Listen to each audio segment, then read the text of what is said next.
My husband cheated with his ex because I couldn't conceive, blamed me for infertility, and now he wants me back after I filed for divorce. So for context, my husband, 30 male and I, 27 female, have been married for 2 years and have been trying to have a baby for the past 10 months. Unfortunately, we haven't had any success, and that's been putting a lot of strain on our relationship. For the last few months, I really want a baby, and I know he does too because he's always talked about starting a family, even while we were dating. This is something we had in common, our desire to have a child, and that's also why we didn't waste much time after getting married and began to try to conceive. I've been disappointed by the negative results, but I always tried to hold it together. He didn't do the same and would get upset every single time, and then wouldn't speak to me for the next few days because he needed his space. His behavior would make me feel really guilty, as if it was entirely my fault that we weren't getting pregnant. About 6 months ago, I suggested that we get tested because even then he was acting out every month when we'd realize we weren't pregnant yet again. He's the one who turned that idea down, saying that we didn't need to waste our money on tests, we just had to keep trying. So that's what we continued to do. 3 weeks ago, after another negative pregnancy test, we argued because I suggested that we get tested. He snapped at me in a very cruel way and told me that he already knew who had issues but was trying not to hurt my feelings. There was no real reason for him to believe that I was the one with fertility issues when we haven't even been tested yet, and that's what led to the argument. What he said got to me, and I also brought up his behavior after our unsuccessful tries to get pregnant, blaming me for the failures constantly when it could have also been him. He said that he knew for a fact that it wasn't him, and then actually gave me an ultimatum, saying that I could either do something about this, or we'd have to go our separate ways because he wanted a baby. And if I wasn't able to give that to him, then he didn't see the point of us being together. That broke me because I wouldn't mind staying married to him even without having a baby because I loved him, but those feelings were not reciprocated. He only cared about having a baby and saw me as a baby-producing machine more than his wife. By then, I was disheartened, even thinking that this was what my husband thought of me, and decided not to speak to him until he apologized to me. The apology never came because after 3 days he had to leave for a business trip, and he didn't even bother to speak to me before he left. I was already very upset, and him leaving without saying goodbye to me hurt even more. After he'd left, I pacified myself by believing that it was some consolation that he'd at least still added the details of his visit on our shared iCloud calendar, which was our ritual every time he'd have to travel for work. I tried to get along with my life for the next couple of days because I knew that this would be a longer trip than usual, and he'd be away for at least 10 days this time.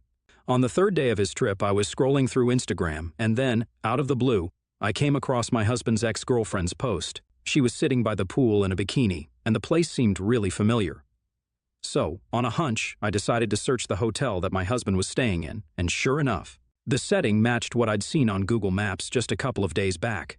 I tried to make out whether it was the exact same place or not, and even made a call to the hotel front desk to confirm if she was staying there or not. I asked them to connect me to her room, and they did so, and within seconds, I heard her voice on the other end repeatedly asking who this was. Of course, I didn't say anything and hung up without a word. I tried to force myself not to think of what might be happening, but there was no denying it anymore. And I knew then that my husband was definitely cheating on me with his ex-girlfriend. It was lucky that I followed her online and that they were still on good terms because otherwise I never would have found out. It was only then that I began to think that he probably even added the details of his trip on the calendar out of habit, not on purpose, because he didn't want me to find out about this. My doubts were confirmed when, after I had seen that post, the details on the calendar were suddenly gone. It was too late though, because I'd already seen it and even taken a screenshot of it like I always did. He and his ex-girlfriend had been together for 2 years in college but had broken up a couple of months before graduation. They stayed in touch after that and were really good friends because she'd even attended our wedding. I did find it a little weird, but my husband reassured me that there was nothing brewing between them and it was all in the past, so I had nothing to worry about. Besides, they would only meet each other in group settings with all their other friends, and otherwise she'd always be traveling. So I didn't think much of their friendship. She'd been nice to me, so I'd been following her Instagram account for a few years now, but I'd never imagined that it would actually come to my rescue someday. After I processed the fact that the two of them were definitely together, I knew that I had to end this marriage right away. So, I called a friend of mine and asked him to put me in touch with a divorce attorney as soon as possible, and he was able to arrange that for me overnight since he'd been divorced himself before. I explained the situation to the lawyer and asked him to draw up divorce papers.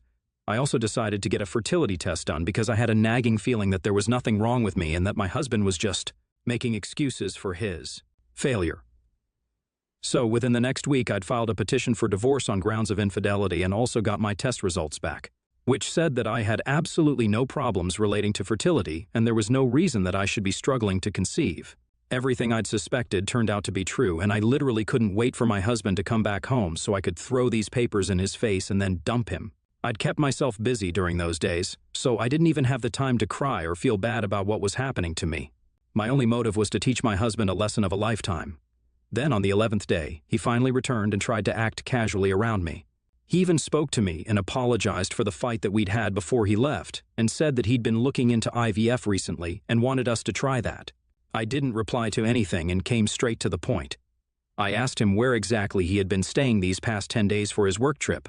He tried to beat about the bush and said that he didn't even remember the name of the hotel, but I could see him struggling. I even prompted him with the name of the place, and he tried to shrug it off. But then I brought up that I had seen a post on his ex-girlfriend's Instagram at the same place, which seemed like a really weird coincidence. He tried to ignore that, but I kept talking, and then finally I asked him if he'd met his ex on his trip. He denied it vehemently at first, but I just kept staring at him for like 7 to 8 minutes completely silently, and that's what finally made him tell me the truth, not even the full truth. He just admitted that he had met his ex, but hadn't wanted to tell me about it because that would make me feel insecure, and he didn't want that. I told him that I wanted to know what exactly had happened, and he tried to change the topic, but I refused to let him, and he gave in after a while. He told me that he had indeed met his ex-girlfriend, and also slept with her, but it was just out of frustration. He confessed to me that he'd asked her to meet him at the hotel one day before he left, and she'd agreed. Initially, he just intended to confirm if he was the one with fertility issues or not because he remembered very clearly back in college they'd broken up because his ex had accidentally gotten pregnant while they were together, and he believed that it had been because of him.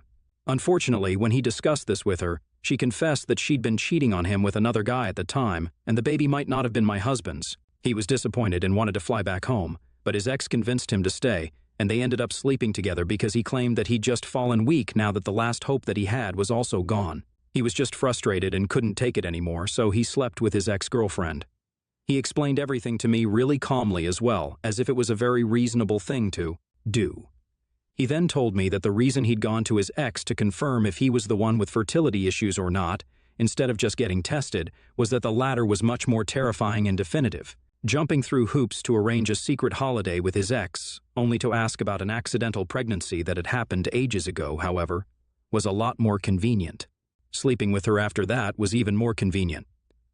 He told me that after he learned that the pregnancy that his ex had terminated in college might not have been caused by him, he decided to get tested at a hospital there, and it turned out that he was actually the one with fertility issues and not me. He also realized that his ex had used him because she'd only stayed at the hotel for the first 5 days out of 10 days, and after the 5th day, she'd taken off but promised to keep in touch. Of course, they'd spent the night together, but instead she blocked him the very next day, and he realized that this had been nothing but a one-off thing for her and not the emotional reconciliation that he'd hoped for. He told me that he was sorry about everything, and that he'd only done these things because he was frustrated and really wanted a baby and a family of his own. And then he said to me that he'd realized that he'd screwed up, but he was still willing to give our marriage one last chance. He was willing to give our marriage one last chance because it was apparently his call to make in his head. That's when I burst out laughing and didn't stop laughing until I handed over the divorce papers to him, along with the results of the fertility test. After going through those papers, he began to tell me that this was all really unnecessary and that we could still make things work, but I just didn't say anything. I already had my bags packed, and I'd been recording our entire conversation on my phone all along, so I was good to go.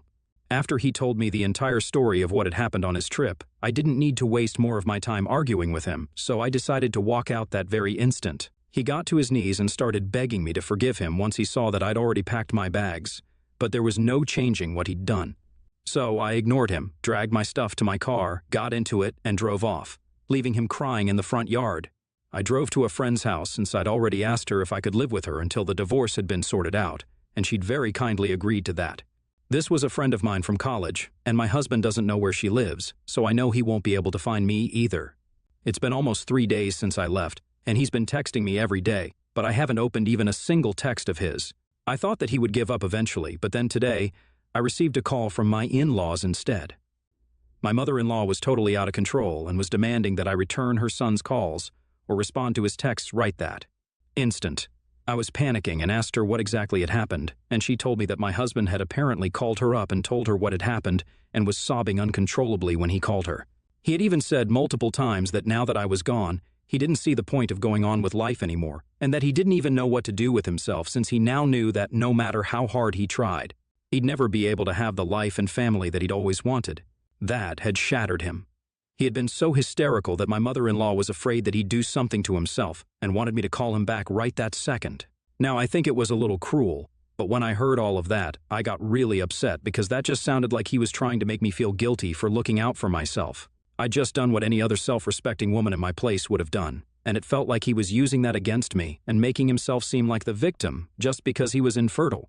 So instead of calling him, I told his mother that he could do whatever he wanted to because now I wasn't his wife anymore because he cheated on me. She was shocked and said that I was being cruel, but I didn't really care and told her that her son deserved it because that's how upset I was. Then I hung up before she could waste more of my time and tried not to think about these things. Then about an hour ago, my husband texted me again, and this time I finally opened the text. It said that he was finally feeling better and I didn't need to respond if I didn't feel like it, but he told me that the way I'd reacted to the news of his breakdown had been nothing short of heartless, and now he felt like I'd never even loved him at all. He said that he wanted me to understand that he was also suffering right now, and it wasn't just me who was going through a tough time because he was literally infertile and would never be able to have kids of his own, so I should have been kinder to him. So, ITA for refusing to talk to my husband when his mother called me and told me that he was having a mental breakdown after he cheated on me. Update 1 3 days since the original post. And before I begin, I just want to thank everyone who responded. It was nice of everyone here to be so supportive and kind to me. I get now that I should have dumped him as soon as he started blaming me for failing to get pregnant. But I'm not the kind of person to give up on relationships easily unless they show me for sure that they're not worth it, which he did by cheating on me. I didn't get back to my husband because there was no point. The reason he and his mother had tried to call me was because they wanted to guilt trip and emotionally manipulate me into coming back to him. But I wasn't going to let them do that to me. I was also suffering just as much as he was, and even more so because I was the one who had been cheated on and had lost my marriage in less than a day. So, for him to even insinuate that he was the victim of a situation like this was just ridiculous. He wasn't the victim, he was just pretending to be one so that it would be easier for him to manipulate me and make me seem like the bad guy for not caring about him after he literally slept with a woman he told me he had. Nothing going on with, not just once but multiple times. So, pardon me if I'm not so quick to forget that, and forgive him as if nothing had even happened. He has been texting me continuously again, but I've just muted him and haven't opened his chat since the last time he texted to tell me that I was being cruel to him. He has a couple of weeks to respond to the petition, but I'm sure he's going to try and get the divorce canceled somehow and is going to go out of his way to persuade me not to go through with it. But he doesn't know that I've already given up on him and this marriage, so it's just a waste of time for him to try and convince me otherwise. I could have forgiven him for the infertility because it wasn't his fault, and I could have forgiven him for behaving badly, but I just cannot forgive him for cheating. Update 2, so I had to go back home today because I'd realized that I'd unfortunately left a really expensive bracelet back there, which my dad had gifted me. It had been a big mistake on my part to forget about something as important as that while packing, but I was just feeling really out of it at the time. I wanted to go back home at a time when my husband wouldn't be there, but I knew that would be weird, and I didn't want to sneak into a place I used to call home like some burglar. So I steeled myself and went there after work today without caring about whether my husband would be there or not. He seemed very happy to see me at the door and even tried to hug me because, I guess, he hadn't noticed that I wasn't even smiling, and neither was I looking at him. I pushed him away when he tried to hug me and told him that I was just there to collect some of my jewelry and then I'd be on my way. He seemed disappointed and told me that I was being heartless right now. Then he said that it was just one incident, and I could just forgive him and move on instead of making such a big deal out of it.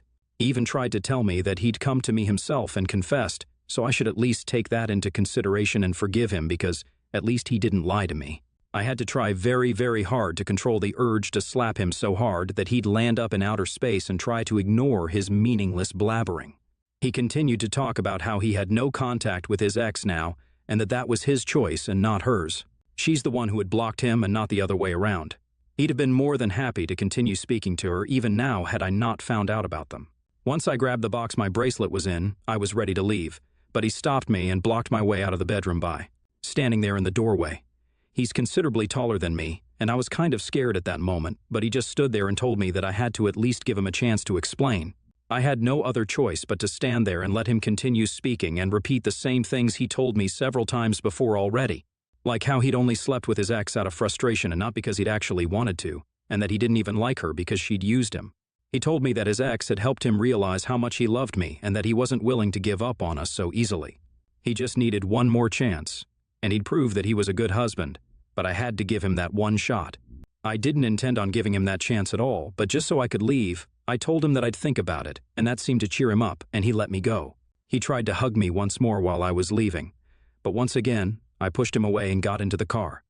I drove away as fast as I could because I just wanted to put as much distance as I could between me and him. I came back home half an hour ago, and I'm still feeling annoyed that he even believes that he deserves a second chance after what he did. I'm sure he's going to contest the divorce, but it doesn't really matter since I know he cheated, and I have the evidence to back it up as well. It's just frustrating to know that he still doesn't see what he did was truly horrible. Nobody deserves a second chance after that. He blamed me and made me feel like absolute crap for not being able to conceive when it was actually him who was the problem all along. This divorce couldn't have happened sooner. Update 3. My husband just has a week now to respond to the petition, but I guess he's still holding out hope that I'll somehow change my mind, even though I haven't responded to any of his calls or texts in ages.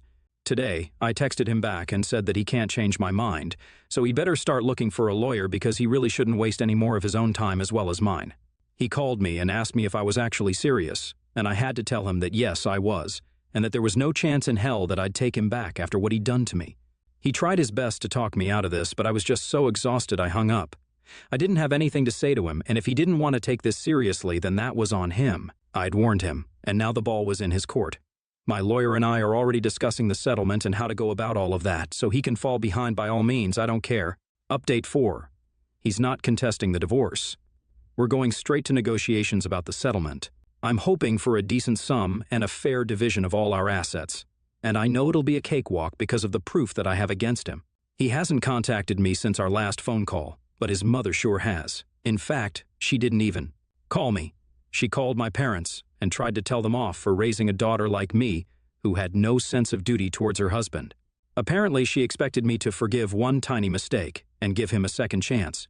But she didn't know that my parents weren't the kind of people who supported that sort of attitude, especially when it came to infidelity. So instead of her telling them off, it was she who got a talking to and was told that her son was the one who had messed up here, so if anything, she should be targeting him and not me because I was just doing the right thing for myself.